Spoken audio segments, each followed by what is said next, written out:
Hi there. Hi. Teacher Letitia here. All right. You know I have a very fun story for you.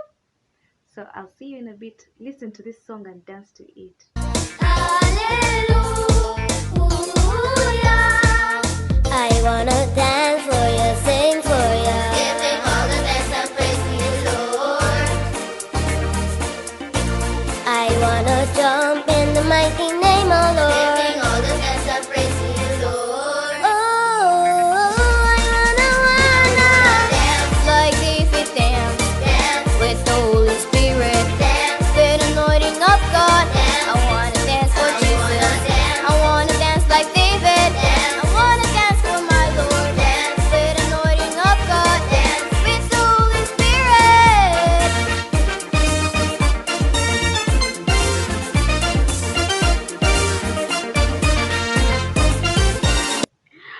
Okay. You know we always get a verse from the Bible for us to remember for the whole week. Yes? We're going to learn it and memorize it. And this time it's from the book of Ecclesiastes. Try again. Ecclesiastes. Yes. Chapter 3, verse 4. And it says, there's a time to cry and a time to laugh. There's a time to be sad and a time to dance. Dance. Yes, that's what that verse says. Once upon a time. Once upon a time. Time. There was a king called David. But that's not where the story starts from. It starts from an army of Philistines. Yeah. So Israel, God's chosen people, had a fight with the Philistines. And while they were having the fight and they felt like, these Philistines are very strong. They might beat us. They said, let's bring the ark, which is like a box that they used to represent God, that they used to use to show that God is with them. So they got the box and they brought it into their camp. And they were like, now let's see how they'll beat us. And when it came into the camp, the people shouted and they were happy. And they said, and the Philistines said, yeah. They've brought their God into their camp. And they got worried. But they still went to fight them. And you know what happened? They beat the Israelites. And everyone was like, they beat the Israelites. When they had the ark, their God was with them and they beat them. Even me, I was shocked. Aren't you shocked? Anyway, so they beat them and they even took the ark away from them. But these people, when they took the ark, do you know what happened to them? Let me tell you. When they took it to their country and they put it in their temple with their false god, a statue they used to worship. Huh? You know what a statue is? It's like a wooden, a doll made out of stone that they used to worship and not God. Can you imagine? Funny people. So they took it to their temple, which had that God with them.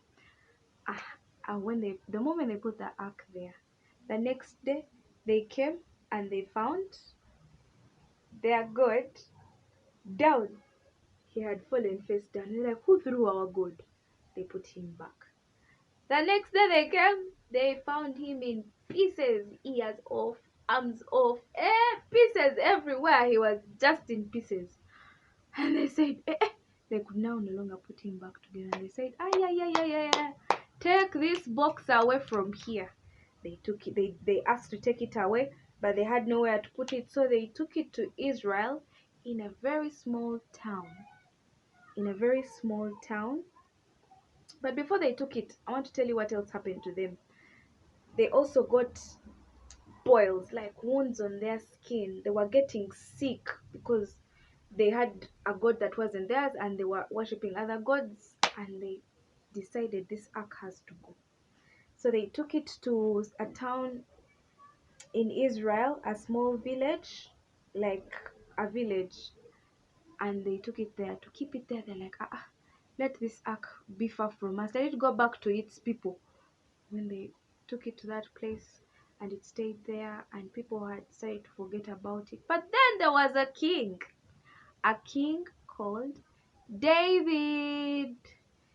He remembered that we have an ark, and he said, where is it?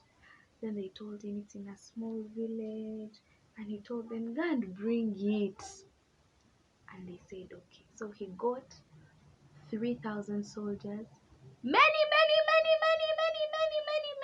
soldiers. He got 3,000 soldiers, and he told them, we're going to go and bring the Ark of the Covenant back and bring the presence of God back into our midst. Okay, a box that showed that God was with them.